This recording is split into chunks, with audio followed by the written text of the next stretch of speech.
Guys, welcome to another মেরি blog. তো সবাই কেমন আছে? আশা করছি সবাই খুব খুব খুব ভালো আছে, সুস্থ আছে, আর আমিও খুব ভালো আছি। আর আমি সান্তা ক্লজের কাছ থেকে বলেইছিলাম ব্রাশ পেন চেয়েছিলাম, তো হুট করে না আমার লিস্টটা চেঞ্জ হয়ে গেল। দাঁড়াও, লিস্ট চেঞ্জ হয়েছে? কি করেছি? না, আমি ব্রাশ পেন লিখেছি। আমি পেয়েছি কিনা তারই একটা দিয়েছিলাম, আমি ব্রাশ পেন পেয়েছি কিনা।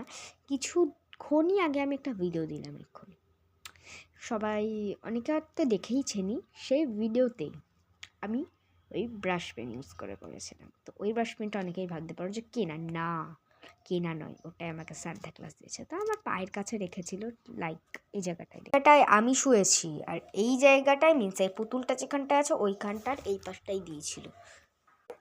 দেখুন সেই ব্রাশ পেনটা অনেক পুরো 12 শেড আছে, ব্লেন্ডিংয়ের ব্রাশ পেন দিয়ে আঁকা।